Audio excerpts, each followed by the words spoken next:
order. Questions to the Prime Minister. Joan Wally. Question number one, Mr. Speaker. Prime Minister. Thank you, Mr. Speaker. This morning I had meetings with ministerial colleagues and others, and in addition to my duties in this House, I shall have further such meetings later today. Joan Wally. Thank you, Mr. Speaker. While everyone in Stoke-on-Trent is finally breathing a sigh of relief that the government has at last committed extra money to fund the merged hospital services in Mid and North Staffordshire, will he now listen to widespread public local concerns and commit to reversing his government's £1.2 billion privatisation of cancer care in Staffordshire? Prime Minister. Well, first of all, can I welcome the Right Honourable Lady's welcome to the fact that money is being put forward to help what the University Hospital of North Staffordshire NHS Trust is doing, because there's a £256 million investment, including £80 million of capital funding, that is going into making sure that this project can work and work well. I've been following the situation in Staffordshire very closely. I'll continue to do so. On cancer, what I would say to her is that actually the number of people being referred for cancer treatment under this government is up 50%, and we inherited some of the worst cancer survival rates anywhere in Europe, and they're now in this country at record levels. Mr. Stuart Jackson. Speaker, does my right honourable friend agree with the opinion of at least one member of this House sitting on the opposition benches, and he knows who he is, that the only way to get an EU referendum is to vote Conservative?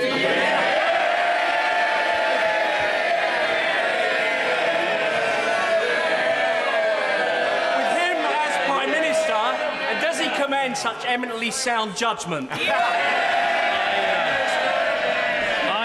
can't think who my honourable friend is referring to, but it's certainly true. If you're not satisfied, and I'm not satisfied with the way that the EU is working at the moment, if you want change, if you want reform, if you want a renegotiation, but crucially, if you want a referendum, not for us to decide, but for the British public to decide, in or out, there is only one choice, and that's to vote Conservative.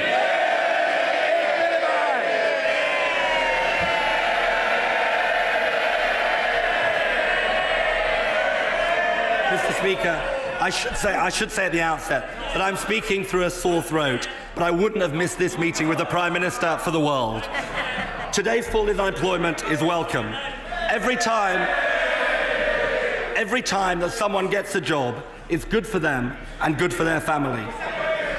Can he confirm that the latest figures show that wages are still failing to keep pace with inflation, and that he is presiding over the longest fall in living standards for a century? Well, first of all, let me say to the right honourable gentleman, I'm sure the whole House will wish him to get well soon with his sore throat. If he gets a doctor's appointment, we do hope he doesn't forget it, and he makes to make sure he turns up on time. Now, I'm very glad he has asked me about unemployment, because I think the figures out today, they do show our long-term plan is working. We see unemployment now below 2 million, we see the claimant count below 1 million, and we've just seen the biggest annual fall in unemployment since records began. Long-term unemployment, youth unemployment, long-term youth unemployment, women's unemployment are all down. But there's absolutely no complacency. And to answer his question directly, yes, of course, we have seen slow wage growth, but that is because we are recovering from the longest and deepest recession in this country's history. Let me remind him what the Institute for Fiscal Studies said, and they said this: we've had a great big recession. We've had the biggest recession we've had in 100 years. It will be astonishing if household incomes haven't fallen and earnings haven't fallen. Of course that's happened, and we know who's responsible. Mr. Speaker, he obviously noticed that I lost a couple of paragraphs in my speech. I've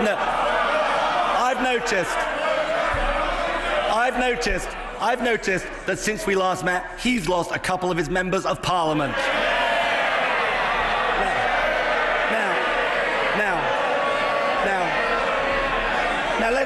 Now let's talk about what he said at conference.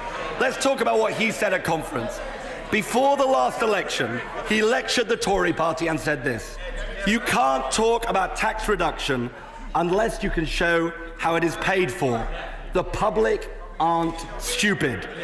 So, Mr. Speaker, when he announced his £7 billion unfunded tax cut, he must have had a secret plan to pay for it. So what is it? Cutting public services or raising VAT? Prime Minister. Well, people don't have to look in the crystal ball with us. They can read the book. We have cut taxes for 26 million people in our country. We've taken 3 million people out of income tax altogether. We've raised the personal allowance to £10,000, so if you're on minimum wage, we've cut your income tax bill by 2/3. But we've only been able to do that because we remembered something important. You've got to have a long-term economic plan, and you've got to cut the deficit. We do have a plan. The deficit is down by 1/3. The IMF say we're the fastest-growing economy in the G7, and with a record like that, you can afford tax cuts that people deserve. We can see the record. Higher VAT, cuts to tax credits, hitting working families, and the bedroom tax. That is the record of this Prime Minister. Now, he can't be straight about his tax plans, so maybe he can be straight about his plans for tax credits. Can he confirm that as a result of his plans, a one-earner family with 2 children on £25,000 a year will lose almost £500 a year? The best way to help people is to take them out of income tax altogether. Next year, you'll be able to earn £10,500 before you pay any income tax altogether. We think it's better not to take money off people in the first place. But he wants to compare records, and after all, this is the Labour Party, so let's look at the record on Labour. And here it is. Women's unemployment up 26% under Labour, down 11% under this government. Youth unemployment up 44% under Labour, down 22% under this government. The fact is, the economy is growing, the deficit's coming down, we're getting Britain back to work, the long-term plan is working, but the one thing that could wreck it is a Labour government. He didn't answer the question or confirm the figures. Let me just tell him, they're the Chancellor's own figures showing people will be £500 a year worse off, and he can't even admit that. Now, let me ask him about a very specific issue, about disabled people and the minimum wage, which goes to the issue of living standards. In response to a question at Conservative Party conference, Lord Freud, the Welfare Reform Minister, said this: "You make a really good point about the disabled. There is a group where actually, as you say, they're not worth the full wage." Is that his view? No, absolutely not. Of course, disabled people should be paid the minimum wage, and the minimum wage under this government is going up, and going up in real terms. It's now at £6.50. We will be presenting our evidence to the Low Pay Commission, calling for another real terms increase in the minimum wage. He talked about the Chancellor's figures. Let me give him the Chancellor's figures. Inflation at 1.2%, a 5-year low. The biggest annual fall in unemployment since records began. The fastest growing economy in the G7, and next year pensioners getting an extra £150 a year. Those are the Chancellor's figures, those are the government's figures, and we know that we just get mayhem from Labour. To be clear, Mr. Speaker, about what the Welfare Reform Minister said, because it's very serious. He didn't just say that disabled people weren't worth the minimum wage. He went further and he said, and I quote, he was looking at, and I quote, whether there's something we can do if someone wants to work for £2 an hour. Mr. Speaker, surely someone holding those views can't possibly stay in his government. Well, those are not the views of the government. They're not the views of anyone in the government. The minimum wage is paid to everybody, disabled people included. Order, order, order. Passions are running high. But the answer from the Prime Minister must be heard. And I want to hear it. The Prime Minister. And let me tell you, I don't need lectures from anyone about looking after disabled people. So I don't want to hear any more of that. We pay the minimum wage, we're reforming disability benefits, we want to help disabled people in our country, we want to help more of them into work. And instead of casting aspersions, why doesn't he get back to talking about the economy? Well, I suggest that if he wants to protect the rights of disabled people, he reads very carefully what his welfare minister has said, because they are not the words of someone who ought to be in charge of policy relating to disabled people. Mr. Speaker, in the dog days of this government, the Conservative Party is going back to its worst instinct. Unfunded tax cuts, hitting the poorest hardest, now undermining the minimum wage. The nasty party is back. I can tell him what's happening under this government. Inflation is down, unemployment's down, the economy is growing, the deficit's coming down. We face some tough and difficult times in our country, but we've got a government that is on the side of hard-working people. Now, he came here and told us about the forgotten paragraphs in his speech. I've got a copy of them in here. They came under the heading of hard truths. Well, I got a hard truth for him. He's not remotely up to the job.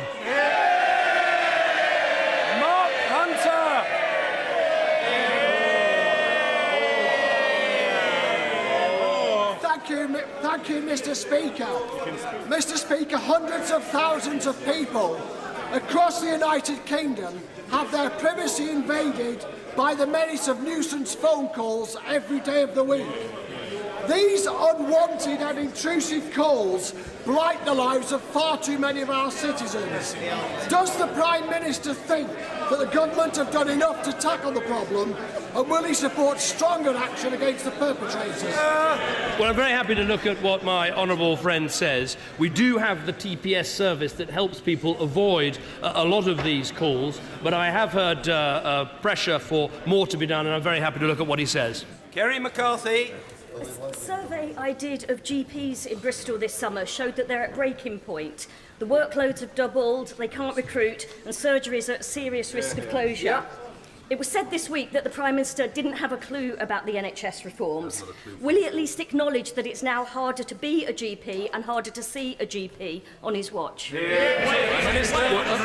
Everybody knows, of course, there are pressures on our NHS. We made some big decisions on becoming the government, which was to go on spending on the NHS, and we put 12.7 billion more in, and also to cut the bureaucracy, so there are 20,000 fewer administrators and 6,000 more doctors, including, crucially, 1,000 more GPs. Now, we need to go on to make sure that the reform plus the money eases the pressure on our health service so we can continue to see the sort of success we have in our NHS today. Mr. David Davis. Since the Conservative Party, and only the Conservative Party, will deliver a referendum and a renegotiation on Europe, will the Prime Minister tell us his intentions as bringing to this House the red line issues that will feature in his renegotiation, and can you give us a preview of some of those issues today? Prime Minister. Well, I've set out some of the things I think need to change. Safeguards for the single market, the ability to block new regulation, making sure Britain comes out of ever closer union, and crucially, as I said in my conference speech, we have to address the issue of immigration. I'm looking forward to addressing all of those issues in the months ahead. Mr. Nigel Dodds. Given the very serious spread of the Ebola virus worldwide, with reports that there could be up to 10,000 new cases per week by 2 months' time, will the Prime Minister, as part of his meetings later today and in Cobra, ensure that he liaises very, very closely with the authorities in Northern Ireland, given that we share a land frontier with another jurisdiction, in relation to checks on people coming into the UK? It's a very serious issue for Northern Ireland. It's a very serious issue, potentially, for the rest of the United Kingdom.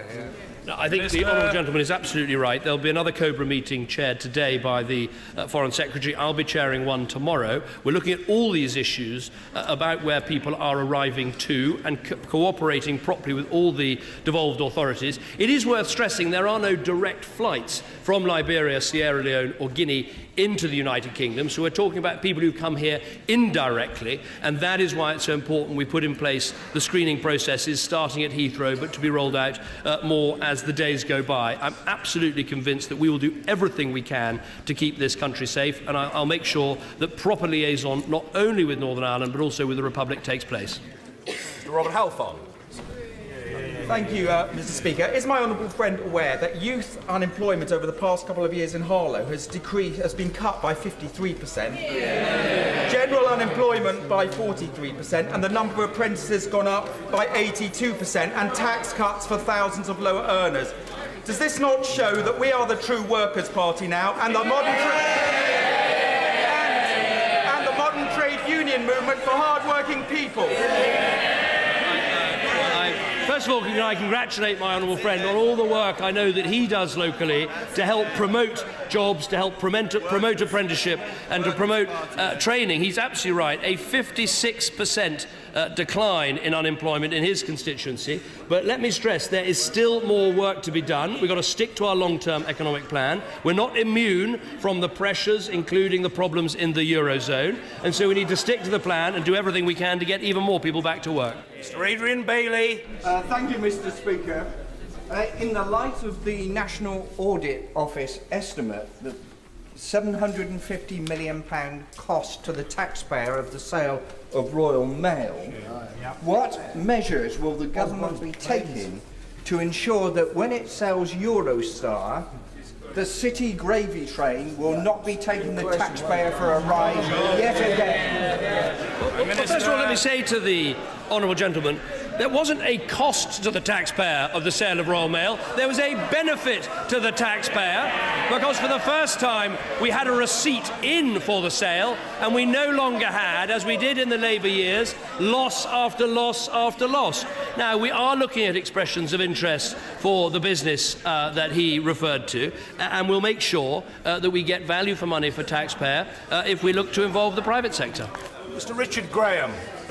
Mr. Speaker, the 1997 Joint Declaration committed Britain and China together to preserve the freedoms and stability of and a high degree of autonomy for Hong Kong for 50 years.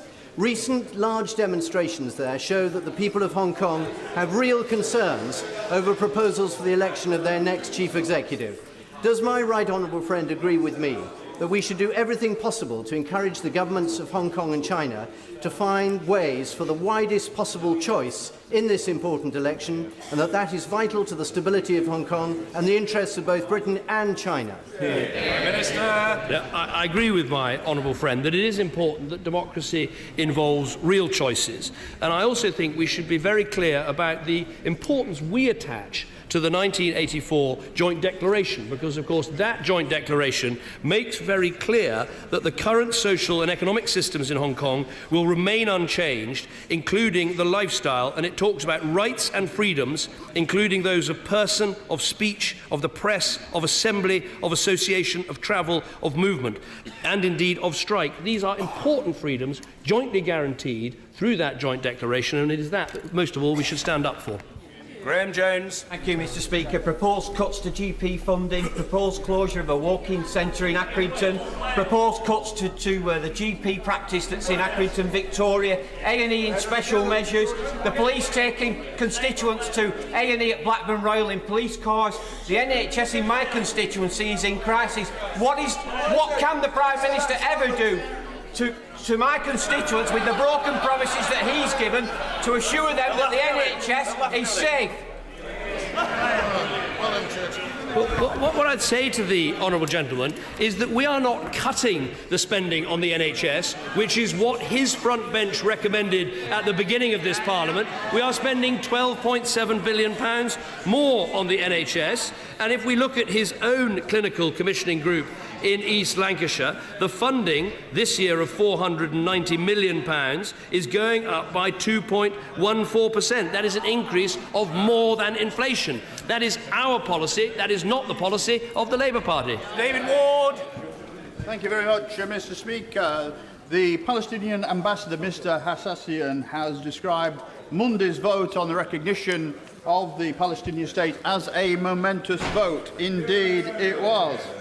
He has also said that now is the time for the UK government to listen to its own democratically elected parliament and to take decisive political action by recognising the state of Palestine and upholding its historical, moral and legal responsibility towards Palestine. Does the Prime Minister agree? Of course, I look forward to the day when Britain will recognise the state of Palestine, but it should be part of the negotiations that brings about a two-state solution. That is what we all want to see, a state of Israel living happily and peacefully alongside a state of Palestine, and that is when we should do the recognition. Mrs. Emma Lewell-Buck. Thank you, Mr. Speaker. In my constituency, South Tyneside Hospital is facing an extra 30,000 visits a year because of the closure of a walk-in centre in nearby Jarrow. Is this acceptable? Well, as I've said, what is happening in terms of NHS funding is the funding is actually going up. If we look at South Tyneside Clinical Commissioning Group, this year's funding is an increase of 2.14%. That is more money for the NHS, but obviously it's up to local commissioners to decide how to spend that money. But they have more money under this government, whereas they would have had less money under a Labour government that said that spending more money on the NHS was, and I quote, irresponsible. Angie Bray. Thank you, Mr. Speaker. Will my right honourable friend agree that there are far too many people who cannot be described as rich, who are finding themselves caught up in inheritance tax? Would he also agree that this is not only unfair, but this is not what the tax was originally intended to do? And would he agree that we need to reform it as soon as possible? Prime Minister. I agree with my honourable friend. Look, I think it was a step forward when the threshold was effectively increased by allowing the passing of things between husband and wife, which makes it £650,000 rather than, I think, the 315 that it was before. And that only happened because of the pressure from the Conservative Party when it was sitting over there. Taxes, as they say, are a matter for the Chancellor in his budget, but we all want to see a system over time, and this may have to wait some time, but we all want to see a system where it's only the very rich that pay inheritance tax and not hard-working people. Jenny Chapman. Thank you, Mr. Speaker. This summer, mothers from Darlington marched 300 miles to show their anger at his government's wasteful mismanagement of the health service. Does he agree? Darlington, I'd just like to help the Prime Minister. Darlington is in the north-east of England. Does he agree with the Darlington mums, and it seems a member of his own cabinet, that spending £3 billion on reorganising the NHS was his biggest mistake? What we did at the beginning of this Parliament was make sure that we cut the bureaucracy and put in the extra money. But let me say this to the Honourable Lady. The only way you have a strong National Health Service is having a strong economy. Let's look at the countries that ignored their deficits. Greece, they cut their NHS by 14%. Portugal, they cut their NHS by 17%. They have something in common with her leader. They all forgot the deficit. Jeremy Lefroy. Thank you very much, Mr. Speaker. May I welcome the £300 million investment into Stafford, Stoke, Cannock and Wolverhampton hospitals. But would my right honourable friend recognise the substantial improvements at Stafford in recent years and the very hard work of the staff there, and confirm when the NHS England-led review of consultant-led services at Stafford and consultant-led maternity services at Stafford will take place? Well, I'm delighted to add to what my honourable friend says about the hard work that's being done at Stafford Hospital. I think this link-up with North Staffordshire and the extra money that's been put in gives an opportunity for a fresh start. Obviously, like him, I want to see as many services maintained at Staffordshire Hospital, and I know the importance that local people attach to maternity services. People who live in Stafford want to have their children in their local hospital, and I quite understand that. Mr. Steve Reid. Thank you, Mr. Speaker. Does the Prime Minister agree that the £11.5 million wasted on a botched and abandoned reorganisation of South West London's NHS services would have been better spent providing more GPs so my constituents don't have to wait over 2 weeks to see a doctor? Minister. Well, he mentions waiting times. Let me remind him of something. When this government came to office, there were 18,000 people who were waiting longer than a year. That number is down to 500. That is what's happened because we've run the health service and run the economy effectively. And the reorganisation that took place in the NHS was about getting rid of bureaucracy. 20,000 fewer administrators, 6,000 more doctors, 3,000 more nurses. That is a record we can be proud of. Lauren Burt. Mr. Speaker, 1 in 4 beds in our hospitals is occupied by a patient with dementia. Being treated in ordinary wards can cause them distress and confusion, hampering their recovery and that of other patients.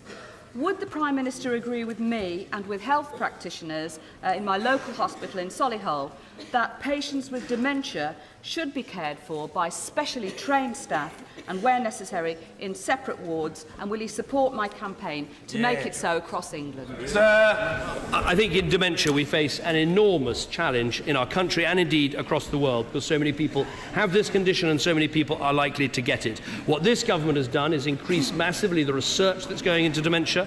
We've trained over 1 million dementia friends so that we build more dementia-friendly communities, and we've trained over 100,000 NHS staff in how better to treat people with dementia. We're putting something like £50 million into hospitals to try and help them with the way that we treat dementia sufferers. But she's absolutely right. The more people who we can treat in the community, who we can maintain at home, the better, because very often for people, being in a hospital, particularly at A&E, is not the right answer for someone with dementia.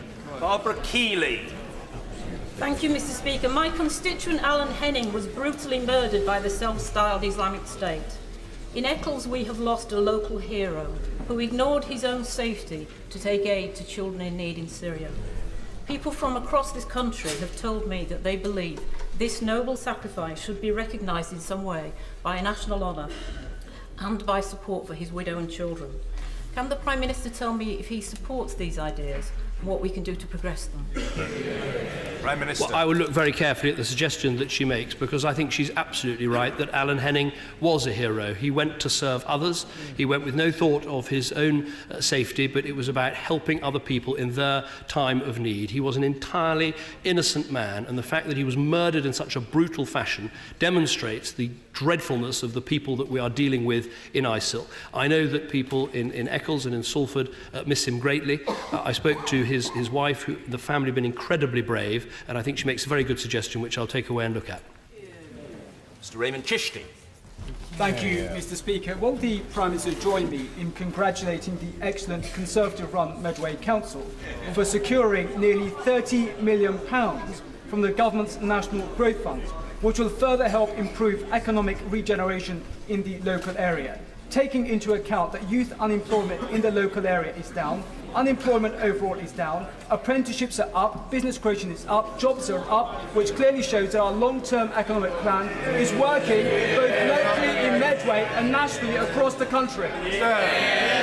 No, well, I think my honourable friend is absolutely right. The claimant count in his own constituency is down by 36%, which I think is a huge advance over recent years. He's right about the importance of the local growth deal. This is going to mean more transport links in and around Medway, investment in the growth hub.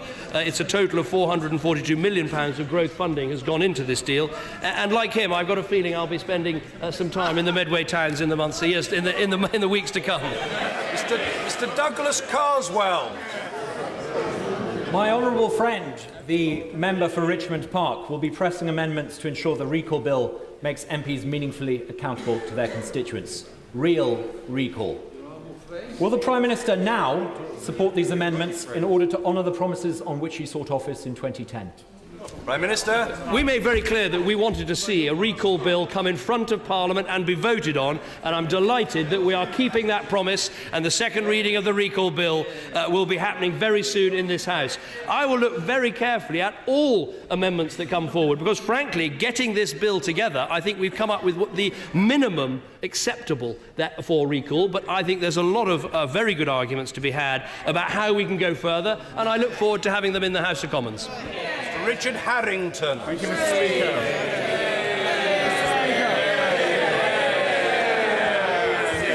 Since 2010, there's been £50 million worth of expenditure of investment in schools in Watford. Only last week we had the announcement of the St John's Church of England primary school under Father John Stevenson. How can my right honourable friend assure me that this situation of massive investment in schools will continue, because it's hugely benefiting my constituents and their children? Good question. Minister.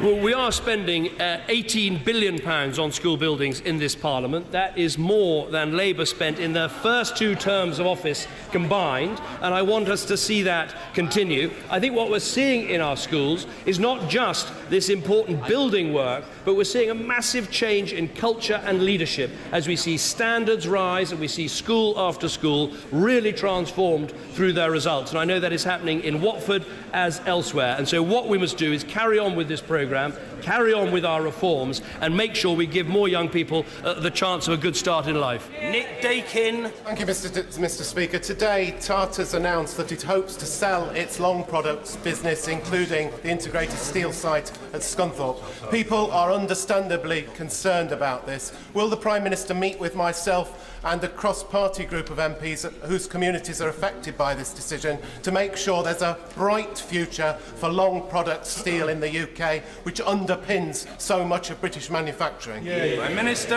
Well, I'm very happy to meet with himself and other North Lincolnshire MPs about this vitally important issue. I think what we've seen in the last 4 years is actually some good developments in the steel industry, not least with the reopening of Redcar, with what's happened at Port Talbot. But I want to see a strong future for steelmaking in Scunthorpe. I know how important this is. We're engaging both with Tata Steel and with the company that is looking to buy this, and we look forward to those discussions. And also, he'll know that we took action in the budget to try and ease the burden on the energy-intensive users. We have seen a recovery of manufacturing in this country, particularly through the car industry, and obviously we want to see the steel industry as part of that. Mr. Duncan-Hames. As the economy gets stronger, Mr. Speaker, we on these benches will not forget the deficit. But if the Prime Minister can afford his tax cuts, will he also commit to continue the protection to schools' budgets that we have achieved under this coalition? Or must tax cuts for high earners and those inheriting estates come first?